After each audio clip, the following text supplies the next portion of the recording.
9 फरवरी 2025 किसी की बलि देना, किसी को मारना और किसी देवी को खुश करना एक बलि से, आई डोंट थिंक कि इसका कोई भी सही रास्ता है। हाय गाइस, मेरा नाम विवियान है एंड आपका मेरे चैनल द रियल वी पे स्वागत है। इसी के साथ हम केस के अंदर घुसते हैं। एक केस की शुरुआत होती है आंध्र प्रदेश में एक छोटे से गांव कुंडुरपी से, जहां पर एक शख्स का नाम आनंदा रेड्डी, इसकी एज 30 से 40 के बीच में बताई जा रही है। अभी कोई भी इसकी ऐसी रिपोर्ट नहीं आया, कोई भी ऐसा आर्टिकल नहीं है जिससे हमें पता चल सके कि इनकी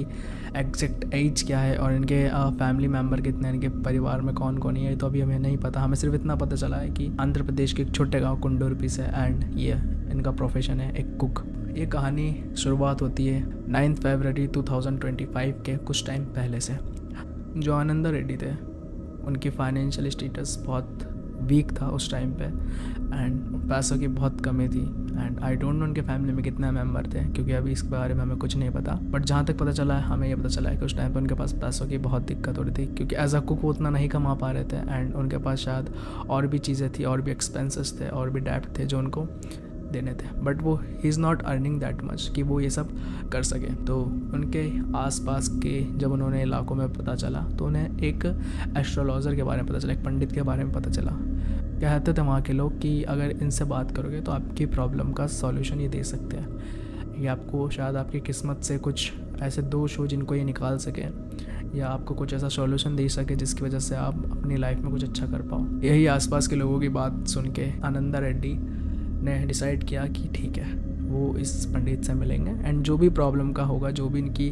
प्रॉब्लम होगी, वो उनके साथ सॉल्व करेंगे। तो जब आनंदा रेड्डी को पता चला कि एक एस्ट्रोलॉजर है जो इनके हेल्प कर सकते हैं, एक पंडित है जो इनकी मदद कर सकते हैं, तो उन्होंने उसके बारे में जान पहचान आसपास के लोगों से पूछताछ ये सब करा उन्होंने एंड उन्हें पता चला कि उनका नाम था रामाकृष्णा एंड वो एक आंध्र प्रदेश के एक छोटे गाँव कोटेगुड़ा से बिलोंग करते हैं। तो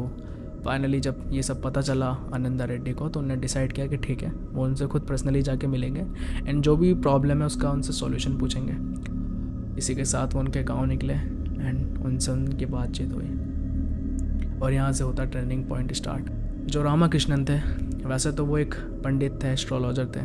लेकिन उनकी बातों से बिल्कुल नहीं लग रहा था कि वो इन चीज़ों में बिल्कुल भी उनको कोई भी ज्ञान है। आनंदा रेड्डी की सारी बात रामाकृष्णन ने सुनी और उन्होंने फिर उसे एक ऐसा सॉल्यूशन दिया, कैसी एडवाइस दी जिसको सुन के कोई भी अच्छा इंसान, कोई भी दिमाग जिसके अंदर थोड़ा सा भी दिमाग है, वो यही करता, या तो उठ के सीधा वापस अपने घर चले जाता या फिर उसके खिलाफ एक्शन लेता। रामाकृष्णन ने उसे बोला कि अगर तुम्हें अपनी फ्यूचर और अपना फॉर्च्यून या फिर पैसा तुम्हें चाहिए, इन सब के लिए तुम्हें सिर्फ एक चीज़ करनी है, जो कि बहुत छोटी सी चीज़ है, बलि देनी होगी, बलि 5 इंसानों की, जिससे तुम्हारा फॉर्च्यून भी अपने आप ठीक हो जाएगा एंड डेफिनेटली तुम्हारे पास पैसा भी भर के आएगा। और ये बलि तुम्हें हमारी देवी मरम्मा को करनी होगी। रामाकृष्ण की ये बात सुन के पहले तो उसने शायद उसके ऊपर ध्यान नहीं दिया होगा, लेकिन जैसे ही वो घर आया उसने कुछ सोचा इसके बारे में एंड उसकी लाइफ जिस हिसाब से चल रही थी, उसने यही ठीक समझा कि वो 5 लोगों की बलि दे और अपने जीवन में पैसा कमाए और अपना गुड फॉर्च्यून के लिए उसने इसके लिए हाँ कर दिया। कुछ टाइम सोचने के बाद आनंदा रेड्डी ने प्लान बनाया कि वो किसको अपना टारगेट बनाएगा, क्योंकि वो कोई भी ऐसे इंसान को पकड़ता जो कि हाई प्रोफाइल है या फिर किसी बच्चे को पकड़ना उसके लिए बहुत डेंजरस हो सकता था, क्योंकि इन चीज़ों की रिपोर्ट बहुत जल्दी हो जाती है। तो आनंदा रेड्डी ने प्लान बनाया कि वो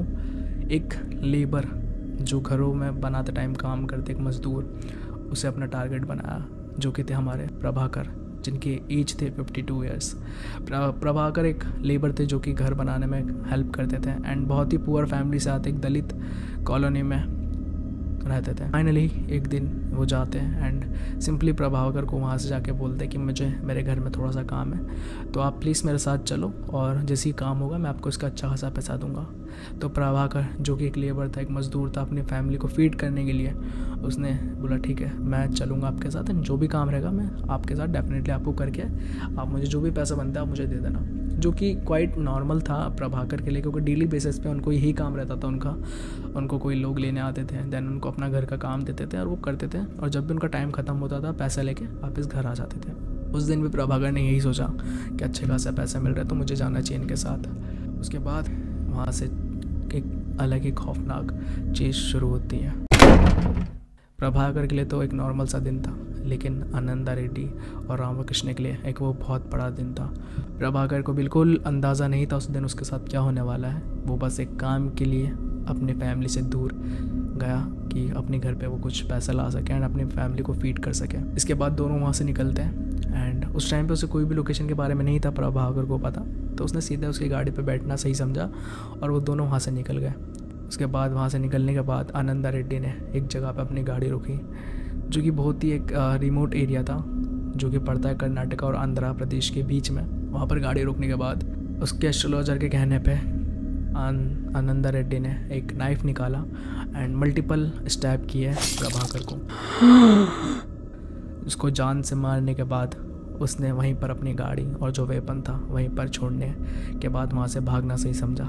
और उसकी गाड़ी और वेपन वहीं रहा। उसी के साथ जो उसकी लाश थी उसको उसने उसी जगह पे दफनाया, एक ऐसी जगह पे जहाँ पर ज़्यादा लोगों को आना जाना नहीं था, क्योंकि वो एक रिमोट एरिया था तो वहाँ पर डेफिनेटली कोई इतना नहीं आता है। तो वहाँ पर उसने उसकी लाश को दफन करा एंड वहाँ से वो अपनी गाड़ी को और अपने वेपन को वहीं छोड़ के वहाँ से चला गया। कुछ टाइम बाद जब प्रभाकर अपने घर वापस नहीं लौटा, 1-2 दिन बाद, तो उसकी फैमिली को उसकी बहुत चिंता होने लगी।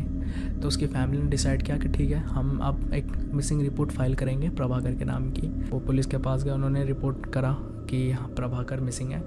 एंड पुलिस ने भी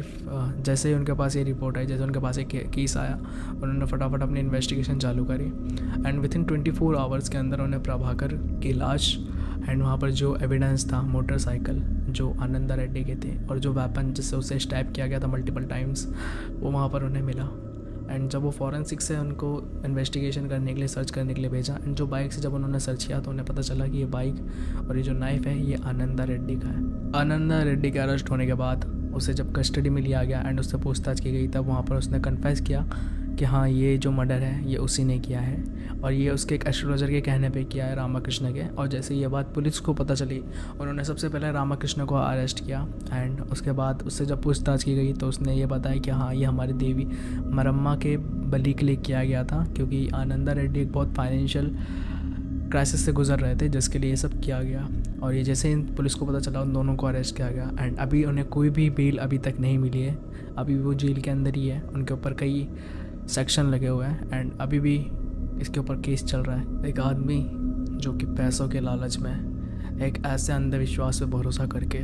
उसने एक ऐसा कदम लिया जिसने उसने सोचा था कि उसकी किस्मत बदल जाएगी, उसकी फॉर्च्यून बहुत अच्छा हो जाएगा एंड उसकी लाइफ बहुत लैविश हो जाएगी, लेकिन यहाँ पर उसका बहुत ही उल्टा हुआ। किसी की बलि देना, किसी को मारना और किसी देवी को खुश करना